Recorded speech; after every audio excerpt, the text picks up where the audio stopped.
नाज़रीन, चीन ने भारत को अपने बनाए हुए खुफिया रास्ते से ही भारतीय फौज को दबोच लिया। लद्दाख मुहाज पर बड़ी जंग छिड़ गई। चीन की बढ़ती हुई ताकत और तालिबान का खौफ भारत को सताने लगा। मोदी ने कश्मीर और लद्दाख के मुहाज पर जंग छेड़ने की तैयारी मुकम्मल कर ली। भारतीय फौज ने सर्दियों में चीन के साथ जंग लड़ने का पूरा इंतजाम कर लिया। सुरंगों के जरिए लद्दाख और कश्मीर को जोड़ने का प्लान तैयार। चीनी सदर का भी बड़ा हुक्मनामा जारी हो गया। भारत के खिलाफ चीन और तालिबान एक हो गए। भारतीय फौजियों को सुरंगों में ही तबाह करने का ऐलान। तालिबान ने अपनी बदरी 313 को PLA के साथ लड़ने के अहकाम जारी कर दिए। नरेंद्र मोदी के लिए लद्दाख से बड़ी मुसीबत आन पड़ी। चीन का लद्दाख पर कंट्रोल हासिल करने के लिए फैसला कुन जंग का ऐलान। भारतीय मोर्चों में तबाही तहलकाखेज इंकशाफ मंजरे आम पर आते ही चीन ने भी लद्दाख में मजीद 200 टैंक्स तैनात कर दिए। मोदी काम उठा। जंग से बचने के लिए नरवाने से खुफिया मुलाकातें शुरू कर दी। नरवाने ने भी चीन से पंगा ना लेने का मशवरा दे दिया। भारत का दिफा खतरे में पड़ गया। इसके अलावा बताएंगे कि चीन ने लद्दाख के करीब कितने टैंक्स और बख्तरबंद गाड़ियां तैनात कर दी हैं।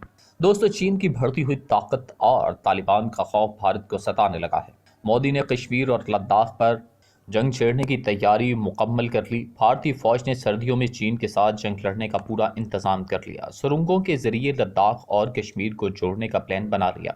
चीनी सदर ने भी फौज को नया हुक्मनामा जारी कर दिया। ये हुक्म कौन सा है? चीन भारत के इस मंसूबे को किस तरह नाकाम करने जा रहा है, जिसके बाद भारतीय सरकार को अरबों डॉलर जाया हो जाएगा। और ये बताने से पहले आपको ये भी बता दें कि भारत मकबूजा कश्मीर में स्ट्रैटेजिक सुरंग मंसूबा बना रहा है। सैकड़ों लोग वादी को लद्दाख से जोड़ने के लिए सुरंगें खोदने और पुल बनाने के लिए एक मंसूबे पर काम कर रहे हैं। भारतीय मकबूजा कश्मीर में एक पथरीली हिमालयाई पहाड़ी सिलसिले में सैकड़ों लोग सुरंगों को खोदने और पुलों की तामीर के लिए एक पुरउम्मीद मंसूबे पर काम कर रहे हैं, ताकि वादी को लद्दाख से जोड़ा जा सके, जो सर्द रेगिस्तानी इलाका है, जो बड़े पैमाने पर बर्फबारी की वजह से निस्फ साल अलग थलग रहता है। नाज़रीन, 932 मिलियन डॉलर के मंसूबे की आखिरी सुरंग है और इसकी तकरीबन 14 किलोमीटर लंबाई है। ये सुरंग जोजेला पास को नजरअंदाज करेगी और सोनामर्ग को लद्दाख से जोड़ देगी। अहदेदारों का कहना है कि ये 11,500 फुट की बुलंद तरीन और सबसे ऊंची सुरंग है। नाज़रीन, अब आपको बताते चलें कि हिंदुस्तानी और चीनी फौज लद्दाख के काराकरम पहाड़ों में 16 महीनों से अपनी डी-फैक्टो बॉर्डर के साथ बाद औकात पुरतशद्दुद तसादुम में मसरूफ है, जिसे लाइन ऑफ एक्चुअल कंट्रोल कहते हैं। दोनों ममालिक ने दसियों हजार फौजी वहां तैनात किए हैं, जिन्हें अटरली टैंक और लड़ाका तैयारों की मदद हासिल है। तो ऐसे में भारतीय फौजी मंसूबा साज सुरंग मंसूबे को लद्दाख के लिए इंतहाई अहम समझते हैं। माहिरीन का कहना है कि ये फौज को लॉजिस्टिक लचक फराहम करेगा और इसे ऑपरेशनल और स्ट्रेटजिक मोबिलिटी देगा। सुरंग का जोजेला हिस्सा 2026 में काम करना है, लेकिन भारत के रोड ट्रांसपोर्ट और हाईवेज के वजीर नितिन गडकरी में मंगल को प्रोजेक्ट साइट के दौरे पर कहा कि इन्हें उम्मीद है ये काम 2024 के आम इंतखाबात से पहले खत्म हो जाएगा। गडकरी ने कहा कि ये एक चैलेंज है जिसे मैं जानता हूं, लेकिन मुझे यकीन है कि वो इसे वक्त पर कर सकते हैं। जाहिर है कि हम चाहते हैं कि ये इंतखाबात से पहले खत्म हो जाए।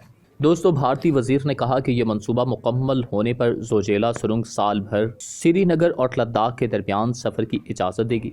बाल्टाल से मेनार्ग का फासला मौजूद 40 किलोमीटर से कम होकर 13 किलोमीटर हो जाएगा। सफ़र के वक्त में 1.5 घंटा की कमी मुतवक्के है और सफ़र कम सख्त होने की तवक्को है कि यह मंसूबा जम्मू कश्मीर और लद्दाख दोनों की मरबूत तरक्की का बायस बनेगा। दूसरी जानिब चीन ने भारतीय सूरमाओं पर झपटने का प्लान बना लिया। भारत की इसी सुरंगों के जरिए भारत में दाखिल होने की तैयारी। तालिबान जंगजू भी लद्दाख की इन्हीं सुरंगों से कश्मीर में दाखिल होंगे।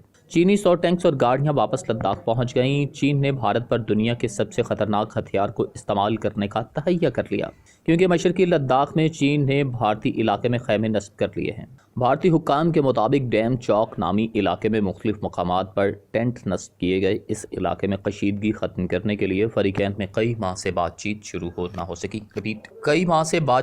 ना हो सकी। बाज़ सीनियर भारतीय हुक्काम ने इंकशाफ किया कि डैम चौक के इलाके चारडंग नाले के आसपास चीन ने अपने खैबे नस्ब कर लिए हैं। ये इलाका कुछ वक्त पहले तक भारत के कंट्रोल में हुआ करता था। इंडियन अखबार के मुताबिक इन खैमों में बाज़ नाम नेहाद आम शहरी कब्जा किए बैठे हैं। भारत ने कई बार चीन से इन इलाकों को खाली कराने का कहा है, ताहम इनकी मौजूदगी बरकरार है। अगस्त के पहले हफ्ते या इससे पहले बातचीत हो सकती है।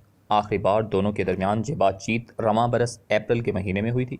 کشیدگی کو ختم کرنے کے لیے بھارت اور چین کے فوجی افسران کے درمیان اب تک بات چیت کے 11 دور ہو چکے ہیں، تاہم کوئی خاطر خواہ نتائج برآمد نہیں ہوئے۔ بھارتی حکام کے مطابق مشرقی لداخ میں گزشتہ برس جیسی کشیدگی نہیں ہے، تاہم اس پیچیدہ صورتحال میں مذاکرات میں تاخیر کی اہم وجہ دونوں میں باہمی اعتماد کی کمی ہے۔ یہی وجہ ہے کہ اب بھی فریقین نے اپنی جانب تقریباً 50,000 کے قریب فوجی تعینات کر رکھے ہیں۔ بھارتی حکام کے مطابق چین اپنی جانب فوجیوں کو تبدیل کرتا رہا ہے اور وہ مشرقی لداخ میں فوجیوں کی رہائش گاہوں کی تعمیر، اسلحہ ذخیرہ کرنے اور توپ خانوں کی پوزیشنیں مضبوط کرنے کے ساتھ ساتھ بہت تیزی سے عسکری ڈھانچے تعمیر کر رہا ہے۔ دوسری جانب چین کی خطرناک جنگی تیاریاں دیکھ کر مودی کانپ اٹھا ہے اور بھارتی میڈیا بھی اپنی روایتی جھوٹی رپورٹنگ میں جت گیا ہے۔ موصول ہونے والی اطلاعات کے مطابق بھارتی میڈیا کا کہنا ہے کہ ہمیں یہ اطلاعات موصول ہوئی ہیں کہ چین فوج نے سرحد کے قریب لگ بھگ 350 ٹینکوں کو تعینات کیا اور بیجنگ نے اپنے انتہائی پیچیدہ اور خطرناک ہتھیار یعنی کہ ٹینک ٹائپ 99 کی ایک بڑی تعداد کو بھارتی سرحد کے قریب لا کھڑا کیا۔ پی ایل اے نے اپنے ٹینکوں کو ڈیسپینگ ایریا اور ساؤتھ ریجنز کے بہت سے علاقوں میں تعینات کر دیا۔ انڈیا کا دعویٰ ہے کہ کچھ دن پہلے سقم میں انڈیا چین سرحد کے قریب نکولا میں انڈین اور چینی فوجیوں کے درمیان معمولی جھڑپ ہوئی تھی۔ دوستو، طالبان نے بھارت کو اپنا اب سب سے بڑا دشمن مان لیا اور اس کا وہی حال کرنے کی ٹھان لی کہ انہوں نے حال ہی میں امریکہ کا کیا ہے حال، جبکہ بھارت نے ہر روز طالبان کے خلاف زہر اگلنا شروع کر رکھا ہے، جس کا طالبان نے اب کشمیر میں جواب دینے کا پلان بنا لیا ہے۔ طالبان کا صبر جواب دے گیا کیونکہ بھارت ہمیشہ سے طالبان کو اپنا دشمن مانتا ہے، جبکہ پوری دنیا طالبان کے ساتھ مذاکرات کا سوچ رہی ہے اور انہیں ایک حکمران کے طور پر دیکھ رہی ہے۔ امریکہ، برطانیہ، چین اور روس جیسے ممالک طالبان کے ساتھ مل کر کام کرنے پر راضی ہو گئے ہیں، لیکن ایک بھارت ہے کہ وہ طالبان کے خلاف بانسری بجا کر پتہ نہیں کیا ثابت کرنا چاہ رہا ہے۔ شاید وہ خود کو دنیا کا سب سے بڑا جمہوریت پسند کہلوانا چاہ رہا ہے، اسی لیے طالبان کے خلاف جھوٹ کو سچ بنا کر پیش کر رہا ہے۔ لیکن اب بھارت کے دن پورے ہو چکے ہیں۔ بھارت جس وجہ سے طالبان کے خلاف بکواس کر رہا تھا وہ بھی پوری ہونے والی ہے۔ بھارت کو ڈر تھا کہ اگر طالبان افغانستان میں حکومت میں آ جاتے ہیں تو اس کا اثر کشمیر کی تحریک پر ہوگا۔ کہتے ہیں نا کہ چور کی داڑھی میں تنکا، وہی ہوا اس بار بھی۔ طالبان طاقت میں آتے ہی کشمیر کو آزاد کرانے کے پر تولنے لگے، کیونکہ وزیر خارجہ مولوی امیر خان متقی نے پریس کانفرنس میں کہا کہ طالبان کشمیر کے ساتھ کھڑا ہے اور دنیا بھر میں جہاں بھی ظلم و ستم ہے ہم مظلوموں کے ساتھ کھڑے ہوں گے۔ ہم چاہتے ہیں کہ مذاکرات کے ذریعے مسائل کا حل تلاش کیا جائے۔ ناکامی کا ہی سامنا کرنا پڑا، جس کے بعد چینی صدر نے سردی کا موسم آتے ہی اپنی فوج پیپلز لبریشن آرمی کو ممکنہ جنگ کے لیے تیار رہنے کا حکم دے دیا۔